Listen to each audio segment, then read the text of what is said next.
60대 후반, 평생 몫으로 살아온 정도현 씨. 그의 손에는 늘 망치와 톱이 있었지만 어느 날부터 계단을 오르는 것조차 고통이 되어버렸습니다. 아침에 눈을 뜨면 무릎이 뻣뻣하게 굳어 있었습니다. 화장실에 가려고 일어서는 순간 찌릿한 통증이 다리 전체로 퍼져나갔습니다. 45년간 서서 일했던 그의 관절은 한계에 다다른 것 같았습니다. 작업장에서 나무를 깎을 때마다 무릎이 욱신거렸습니다. 무거운 목재를 들어 올릴 때면 등과 허리에서 삐걱거리는 소리가 들리는 것만 같았습니다. 평생 자부심이었던 정교한 손놀림도 관절 통증 때문에 예전 같지 않았습니다. 자, 이제 정말 못하겠네. 나이가 나이인데 몸이 말을 안 듣는구먼. 병원에 갔지만 돌아오는 답은 늘 똑같았습니다. 나이가 드시니까 어쩔 수 없습니다. 수술을 해야 할 것 같은데요. 수술이라는 말에 도연 씨는 움츠러들었습니다. 수술비도 만만치 않거니와 회복 기간 동안 아무 일도 할 수 없다는 게 더 두려웠습니다. 게다가 수술한다고 해서 완전히 나을 거라는 보장도 없었습니다. 결국 도연 씨는 가구 제작을 그만두었습니다. 40여 년간 손때 묻은 작업장 문을 닫는 날, 그의 마음도 함께 무너져 내렸습니다. 손님들이 하나둘 떠나갔습니다. 오랫동안 가르쳐온 젊은 제자들도 다른 곳으로 일자리를 구하러 갔습니다. 활기차던 작업장은 적막만이 감돌았습니다. 집에만 머물게 된 도연 씨는 점점 우울해졌습니다. 10분도 제대로 걷지 못하는 자신이 한심하게 느껴졌습니다. 손주들이 놀아달라고 졸라대도 무릎 통증 때문에 함께할 수 없었습니다. 할아버지, 같이 공원에 가자. 미안하다. 할아버지 무릎이 아파서 멀리 못 가겠다. 손주들의 실망스러운 표정을 볼 때마다 가슴이 먹먹했습니다. 가족들에게 짐이 되고 있다는 생각에 더욱 위축되었습니다. 활기차던 장인의 손길은 이제 지팡이에 의지하고 있었습니다. 매일이 고통스럽고 무기력한 날들의 연속이었습니다. 그러던 어느 날 아내가 조심스럽게 제안했습니다. 여보, 동네 도서관에서 건강 특강이 있다는데 같이 가볼까요? 별로 도움이 안 될 것 같은데. 그래도 집에만 있지 말고 나가보세요.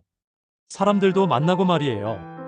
마지못해 따라간 도서관에서 도연 씨는 흥미로운 강연을 듣게 되었습니다.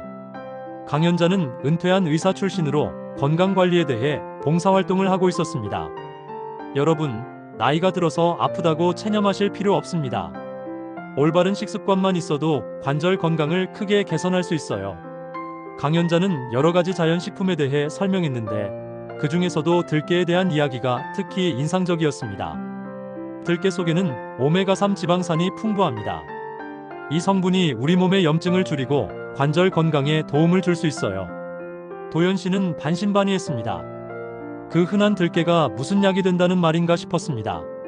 하지만 강연을 듣다 보니 과학적인 설명이 꽤 설득력 있게 들렸습니다. 집에 돌아온 후 아내가 다시 권했습니다. 여보, 한번 해보면 어떨까요? 잃을 게 뭐 있어요? 그냥 들깨 몇 숟갈 먹는다고 뭐가 달라지겠어. 그래도 해보세요. 지금보다 더 나빠질 건 없잖아요. 아내의 간곡한 권유에 도연 씨는 들깨를 사와서 직접 섭취하기 시작했습니다. 아침에는 생들기름 한 스푼을 그대로 먹었습니다. 처음에는 고소하면서도 낯선 맛이었습니다. 점심때는 들깨가루를 국에 타서 마셨고 저녁에는 샐러드에 들기름을 몇 방울 떨어뜨려 먹었습니다. 처음 며칠은 별다른 변화를 느끼지 못했습니다. 역시나 싶어 포기하려던 찰나 3주째 되던 날 아침에 이상한 느낌이 들었습니다. 오늘은 손목이 덜 아픈 것 같네. 착각일 수도 있다고 생각했지만 계단을 오를 때도 평소보다 훨씬 수월했습니다. 그날부터 도연 씨는 호기심과 희망으로 기록장에 매일 자신의 상태를 적기 시작했습니다. 1주차 별다른 변화 없음. 2주차 아직 큰 차이 못 느낌. 3주차 손목 통증 감소. 계단 오르기 조금 수월해짐. 강연에서 들었던 과학적 설명이 궁금해진 도연 씨는 의사 출신인 동네 지인을 찾아갔습니다. 들깨 속 알파리놀렌산이라는 오메가3 성분이 우리 몸에서 EPA와 DHA로 바뀝니다. 이 물질들이 염증을 일으키는 TNF-알파나 인터루킨 같은 성분들을 억제하죠. 정말 그런 효과가 있는 건가요? 물론입니다. 단순한 민간요법이 아니라 과학적으로 입증된 사실이에요. 혈액순환도 개선되고 뼈의 재생 과정에도 도움이 됩니다. 이 설명을 듣고 나니 도연 씨는 더욱 확신을 갖게 되었습니다. 매일 꾸준히 들깨를 섭취하면서 몸의 변화를 세심하게 관찰했습니다. 6주가 지나자 더욱 뚜렷한 변화를 느낄 수 있었습니다. 아침에 일어날 때 무릎이 예전만큼 뻣뻣하지 않았습니다. 산책할 수 있는 거리도 점점 늘어났습니다. 10분도 걷기 힘들었던 예전과 달리 이제는 30분 정도는 충분히 걸을 수 있었습니다. 할아버지, 오늘은 놀이터 갈 수 있어요? 그래, 같이 가자. 손주들과 함께 놀이터에서 시간을 보낼 수 있게 된 것이 가장 기뻤습니다. 비록 뛰어다닐 수는 없었지만 벤치에 앉아서 아이들과 이야기하며 웃을 수 있는 것만으로도 충분했습니다. 망치 대신 지팡이를 잡던 손에 다시 힘이 돌아왔습니다. 아내와 함께 다양한 들깨 요리법을 개발해보기도 했습니다. 들깨죽, 들깨 드레싱, 들깨 우유 등 식탁이 점점 다양해졌습니다. 도연 씨의 변화를 지켜본 동네 사람들이 관심을 보이기 시작했습니다. 도연 씨, 요즘 많이 좋아 보이시는데 뭔가 특별한 비법이 있으세요? 들깨를 꾸준히 먹고 있어요. 정말 도움이 되더라고요. 이런 대화가 반복되면서 도연 씨는 동네 사람들과 소규모 들깨 건강 모임을 시작하게 되었습니다. 매주 토요일마다 동네 경로당에서 만나서 올바른 섭취법에 대해 정보를 나누었습니다. 들기름은 반드시 저온압착으로 만든 걸로 드세요. 그리고 공기에 노출되면 산화되니까 냉장 보관하시고요.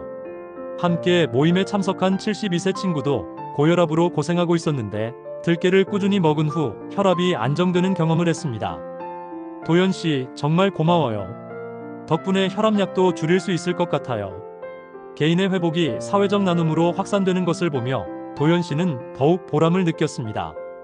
3개월이 지난 후 도연 씨는 병원에서 정밀 검사를 받았습니다.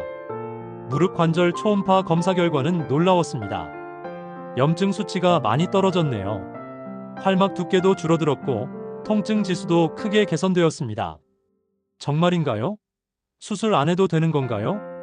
지금 상태라면 수술은 필요 없을 것 같습니다. 꾸준히 관리만 잘하세요. 검사 결과에 용기를 얻은 도연 씨는 다시 목공 작업을 시작했습니다. 물론 예전처럼 무리하지는 않았지만 간단한 책장이나 작은 의자 정도는 충분히 만들 수 있었습니다. 3개월 전만 해도 계단조차 두려워하던 남자가 이제 다시 나무를 다듬고 있었습니다. 직접 만든 책장을 손주에게 선물했을 때의 기쁨은 이루 말할 수 없었습니다. 할아버지가 만들어준 거야? 우와, 정말 멋있다. 할아버지가 직접 만든 거란다. 아껴 써라. 6개월이 지나자 도연 씨에게는 또 다른 기회가 찾아왔습니다. 마을 문화센터에서 건강요리 교실 강사로 초대받은 것입니다. 도연 씨의 경험담과 들깨 레시피가 입소문을 타면서 많은 사람들이 관심을 보였습니다. 들깨죽, 들깨 드레싱, 들깨 우유 등 자신만의 특별한 조리법을 주민들과 공유했습니다. 여러분, 저도 처음에는 반신반의했습니다. 하지만 지금 보세요. 나이 때문이 아니라 습관이 문제였던 거예요. 수강생들은 도연 씨의 이야기에 깊은 감명을 받았습니다. 실제로 변화를 겪은 당사자의 생생한 경험담이었기 때문입니다. 도연 씨의 삶은 다시 활기를 찾았습니다. 아내와의 관계도 더욱 돈독해졌습니다. 함께 요리를 개발하고 건강 모임을 이끌어가면서 서로에게 의지가 되었습니다. 여보, 당신이 들깨 먹자고 권해줘서 정말 고마워요. 뭘 그런 걸 가지고. 우리 함께 건강하게 오래 살아요. 이제 도연 씨는 자신의 경험을 더 많은 사람들과 나누고 싶어 합니다. 건강을 잃었을 때의 절망감과 다시 회복했을 때의 기쁨을 똑똑히 기억하기 때문입니다. 내가 다시 걸을 수 있고 손주와 웃을 수 있게 된 건 매일 아침 작은 습관 덕분입니다. 나이는 핑계가 아니었습니다. 포기하지 않고 꾸준히 노력한 결과예요. 몸이 아프다고 해서 모든 걸 체념할 필요는 없습니다. 작은 변화라도 시작하면 분명 달라질 수 있어요. 저처럼 말이죠. 매일 한 스푼의 들깨가 관절과 뼈, 그리고 인생까지 바꿀 수 있습니다. 중요한 건 포기하지 않는 마음과 꾸준함입니다. 여러분도 오늘부터 작은 변화를 시작해보세요. 건강한 노년은 우리 모두의 소중한 권리입니다.